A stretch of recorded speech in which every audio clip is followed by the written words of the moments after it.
The wolf of Wall Street एक ऐसी movie जिसने ग्रीड, ग्लैमर और क्राइम की दुनिया को एक बोल्ड अंदाज में दिखाया।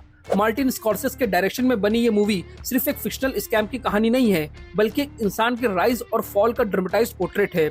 जॉर्डन बेलफोर्ड के नाम से एक मशहूर एक स्टॉक ब्रोकर जिसका लाइफस्टाइल हॉलीवुड के हीरोज से भी ज्यादा था। Drugs, parties, power, manipulation.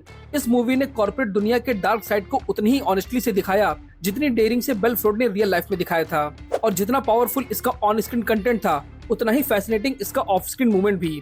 जहां आज के इस वीडियो में हम लेकर आए हैं the wolf of Wall Street के 10 most fascinating behind the scene facts, जो न सिर्फ इस वीडियो को और भी इंटरेस्टिंग बना देंगे, बल्कि आपको फिल्म मेकिंग की दुनिया के और भी करीब ले आएंगे।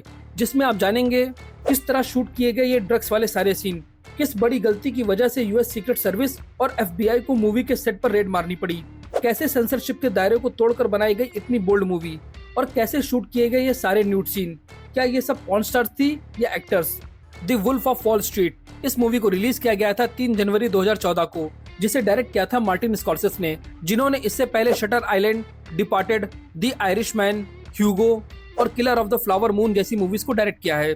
इस मूवी का बजट रखा गया था $100 मिलियन और इसने बॉक्स ऑफिस पर $407 मिलियन का बिजनेस किया था। और ये उस साल सबसे ज्यादा पैसे कमाने वाली टॉप 10 मूवी थी। 2013 में सबसे ज्यादा पैसे कमाने वाली टॉप 4 मूवीज थी फ्रोजन, आयरन मैन 3, डेस्पिकेबल मी 2 और the hobbit dissolution of smug. इस मूवी को रेड ग्रेनाइट और पैरामाउंट पिक्चर्स के अंडर में रिलीज किया गया था और इस मूवी की पॉपुलैरिटी को देखकर इसे 8.2 IMDb रेटिंग मिली हुई है। और अब बात करते हैं इस मूवी से जुड़े कुछ अननोन इंटरेस्टिंग फैक्ट्स के बारे में। तो लाइक के बटन को प्रेस करिए और चैनल को सब्सक्राइब करके बेल आइकन जरूर दबाइए, ताकि जब भी मैं वीडियो अपलोड करूं तो आपको मेरी वीडियोस की नोटिफिकेशन सबसे पहले मिल सके। इस मूवी में कोकेन को तो ऐसे यूज किया गया है जैसे ये कोई टेल्कम पाउडर हो। जहां ये ड्रग्स के सीन इतने ऑथेंटिक दिखते हैं कि ऐसा लगता है जैसे एक्टर्स ने असली ड्रग्स इनहेल किए होंगे, लेकिन असली में सेट पर कोकेन की जगह विटामिन बी पाउडर यूज हुआ था, जो एक हार्मलेस सब्स्टिट्यूट है और ये हेल्थ के लिए भी सही होता है। लेकिन जब आप उसे दर्जनों बार मुंह की जगह नाक से खींचते हो तो हेल्थ का कुछ और ही हो जाता है, क्योंकि एक्टर जोना हिल के साथ ऐसा ही हुआ था। जहां जोना हिल ने अपने सीन्स के दौरान इतना ज्यादा विटामिन बी पाउडर इनहेल कर लिया कि उन्हें नेजल इन्फेक्शन हो गया, जिसके बाद प्रोडक्शन टीम ने डॉक्टर से कंसल्ट किया और उनके लिए शूट शेड्यूल भी टेम्परेरी एडजस्ट कराने पड़े। जहां आयरनी ये थी कि मूवी में सब कुछ फेक था, पर तकलीफ बिल्कुल रियल थी। और ये मोमेंट इस बात को प्रूफ करता है कि कॉमेडी सीन के पीछे भी एक्टर्स की असली मेहनत और पेन होता है। मूवी के हर सीन में पैसा उड़ रहा था और हर फ्रेम में नोटों की बारिश हो रही थी, लेकिन पूरी मूवी में जितना भी पैसा दिख रहा था वो असली नहीं था। उन्हें प्रोडक्शन टीम ने एक प्रिंटिंग प्रेस एजेंसी से प्रिंट करवाया था, बट दिक्कत ये नहीं थी कि वो असली नहीं थे, दिक्कत ये थी कि वो असली से भी ज्यादा असली लग रहे थे। मूवी के प्रॉप डिपार्टमेंट ने कई सारे फेक डॉलर्स के नोट बनाए, पर उनकी क्वालिटी इतनी परफेक्ट रखी कि उन्हें फेक डॉलर्स और रियल डॉलर्स के बीच में डिफरेंस कर पाना मुश्किल हो रहा था।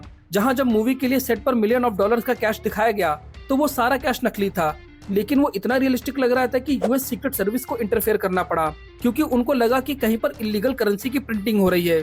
बट इनिशियल स्टेज पर प्रोडक्शन टीम ने इस मामले को सुलझा लिया, लेकिन सीक्रेट सर्विस वालों ने उन्हें कॉन्ट्रडिक्ट करते हुए कहा, अगर फेक करेंसी इतनी रियल हो जाएगी तो उसे मार्केट में यूज किया जा सकता है।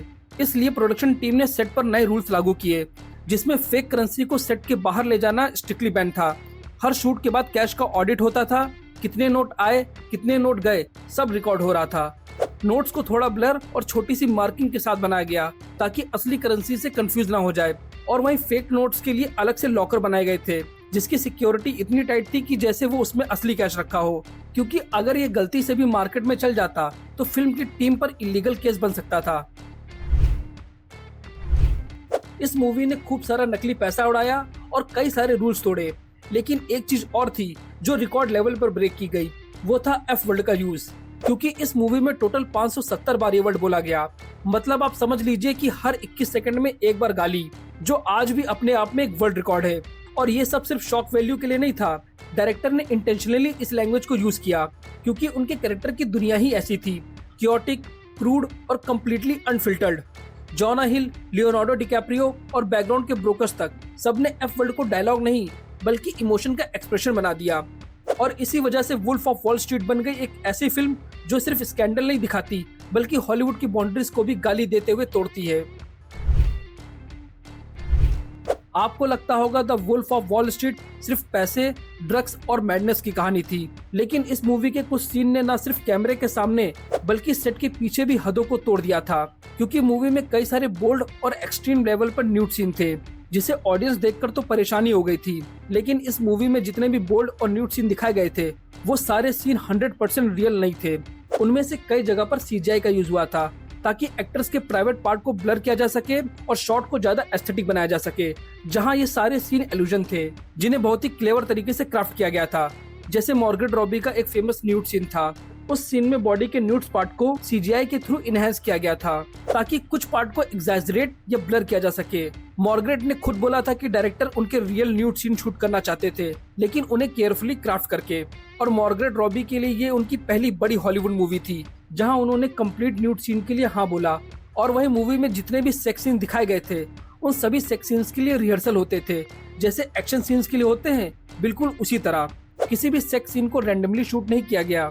मार्टिन की एक टीम ने इंटीमेसी कोऑर्डिनेटर भी हायर किए थे जो पॉर्न मूवीज में एज ए डायरेक्टर काम करते थे, जिन्होंने सेट पर एक्टर्स के कंफर्ट और सेफ्टी का ध्यान रखा। जहां सीन स्टार्ट होने से पहले हर मूव, बॉडी पोजीशन और आई कांटेक्ट तक का प्लान किया गया।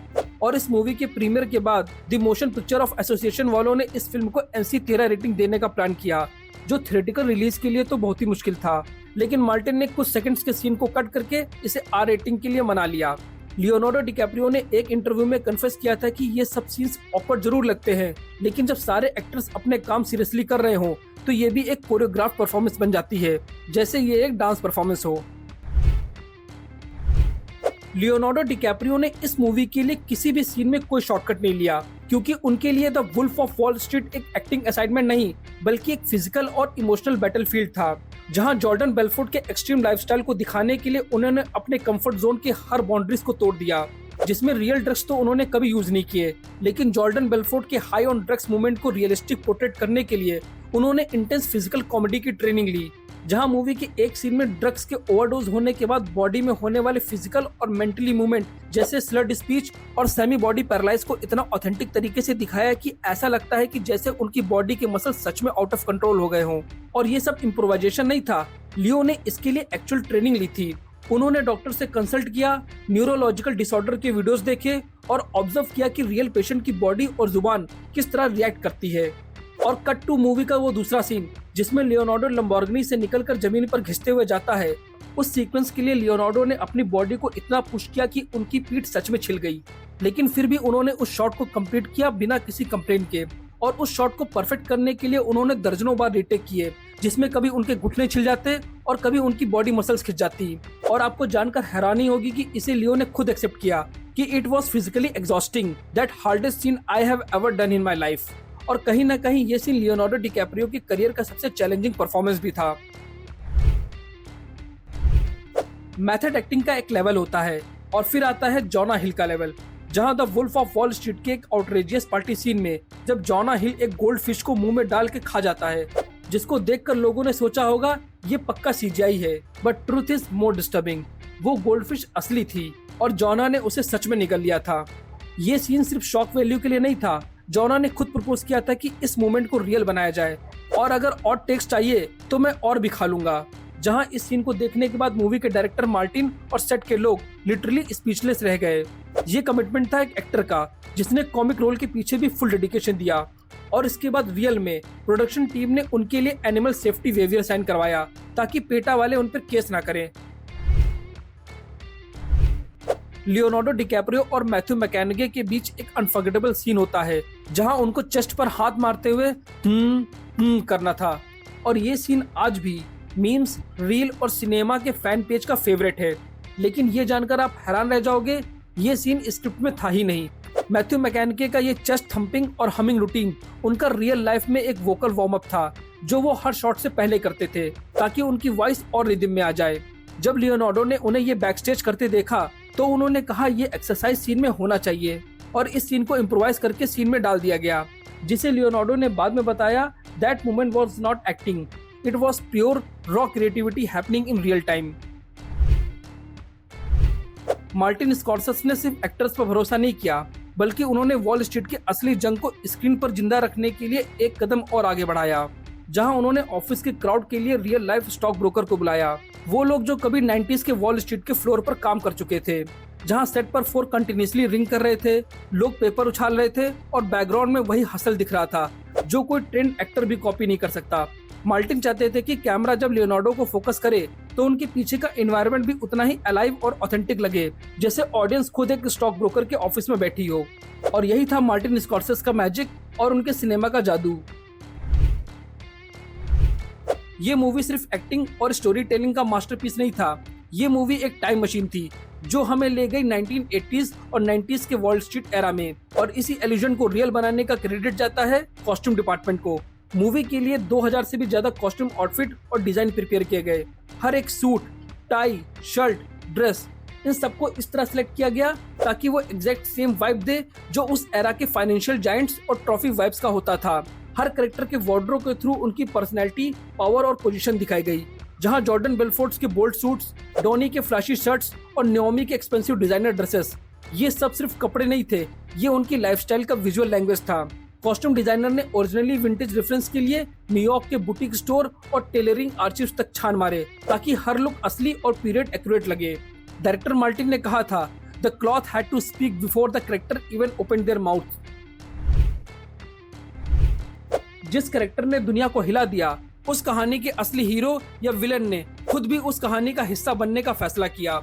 जहां फिल्म के एंड में एक पावरफुल सीन आता है जब लियोनार्डो डिकैप्रियो का कैरेक्टर जॉर्डन बेलफोर्ड एक मोटिवेशनल सेमिनार में स्टेज पर होता है, और जब वो स्टेज पर आता है तो एक आदमी उसे माइक पकड़ाकर इंट्रोड्यूस करता है, ladies and gentleman, welcome to mister Jordan Bellfort.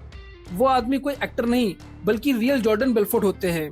Original Bellfort ने अपने ही कैरेक्टर को बिग स्क्रीन पर दिखाकर उस मोमेंट को इमोर्टल बना दिया, जो स्टॉक ब्रोकर ऑडियंस के लिए एक blink and missing Easter egg था।